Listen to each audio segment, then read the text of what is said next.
Welcome back to the Weekly What's Up. I'm Mary Desmond. And I'm Lorenzo Antonio. And this is Weird National News. According to the Huffington Post, a heroic tabby cat named Gracie saved the day when it alerted its owners of a carbon monoxide leak. The owners, Annette and Kevin Shanahan, are from Reedsburg, Wisconsin. Apparently, in the middle of the night, Annette began to feel lightheaded and ended up sleepwalking through the house in a weak, disoriented state, when finally she collapsed onto the floor. Then, Gracie came to the rescue. According to Shanahan, Gracie was knocking on the door so loudly that it woke Kevin up from a deep sleep. When he went to open the door, he saw his wife passed out and called 911. What a courageous cat. All I gotta say is, Lorenzo! like, yo, I need this cat. Like, something happens, the cat just gonna be like, you're gonna talk to him, meow, meow, back and forth. And, you know, if the cat helps me in a fire or, like, you know, he's gonna knock on my door if something's happening, with that cat. Wow, yeah, no, this is the kind of cat you want around. Like, this is your homie, this is your pal. This is definitely someone that's gonna save the day. Your hero cat or whatever. Yeah. I don't know. It reminds me of my cat. Oh, my roommate's cat. She died last year. She ate Oh, that's sad. I'm so sad. Well, I shouldn't be laughing about this. It was. Yeah. We missed the cat. Bye. R.I.P. R.I.P. Kitty. Meow. According to USA News, a clip of a giant chicken was shared on Twitter early Sunday. While most of the internet were losing their minds with March Madness, others were having nightmares about this giant chicken. As Twitter was deciding if it was real or not and how scary it looked, they came to the conclusion that this was a specific chicken species called a Brahma chicken. Brahma chicken. In which, according to the Livestock Conservancy, a female can weigh as much as 14 pounds and males can weigh as much as 18 pounds. Crazy. I saw this on Twitter and got immediately so uncomfortable. Like, I was like, what in the world is going on right now? This chicken is like the size of a chair. And I'm very, very uncomfortable. The way it like came out of like the hut, like made me cringe. It was humongous. It was like a Hulk chicken. But I mean, all I gotta say, for real, that kind of looked bomb. Like if I go to Bojangles or something, like, can I get a giant chicken? Those would be some dank chicken wings, let me tell you. Like, you bite into a chicken wing like this big. That's what I'm talking about.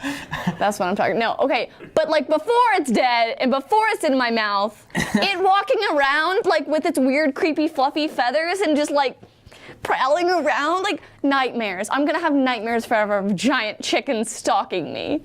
Creepy. I'll be dreaming about eating it fried. Okay, Lorenzo. Food's the only thing on your mind. Well, according to the New York Times, studies show that our noses may be shaped by our ancestral climate region. The basic function of the nose is to warm the air we breathe through our nostrils. The studies examined the difference between nostril size in warmer climates as opposed to the size of nostrils in colder climates. The study showed that people from warmer, more humid regions had wider nostrils, and those from colder, drier regions had narrower nostrils. This is supposedly because the more narrow the nostril, the more efficient it is at humidifying and warming the air we breathe in, which would explain why the colder regions had smaller nostrils. That's pretty interesting. Yeah. I mean, like how happened, like the human design is so great that, you know, all these things just happen naturally in our noses design. And now, I mean, where are you from? Or like for your nose? You got wide nostrils. Irish? You'll be taking. But I feel like these are pretty big. Like my nostrils are big. So like, am I Northern European or am I from the tropics or something? Because I got pretty big nostrils. I got a little nose, but I mean, I was born in Cuba, but we should flip-flop. I'm Spanish, you know, descendant, so I'm European too. But. True. I guess that kind of all fits together. But like, this really makes you think, you know, like about your nose. Like, we're human beings and our noses change like over centuries. Like, that's wild. Like, evolution's crazy, y'all. It's crazy. That it changes the size of our nostrils. Like, that's wild. That's weird. That's weird national news. According to the Huffington Post, a teen admits that he jumped into crocodile-infested river to impress a girl. Holy crap, I'm going for sure, was all the Australian backpacker Liddy could think as soon as he jumped. He then was forced to wrestle with the crocodile on early Sunday morning. In this traumatic experience, Liddy was controlled by the animal until he decided to punch him in the eye. He said that after he let him go. Overall, the girl offered him a second chance and they're planning to see a movie as soon as he comes out of the hospital.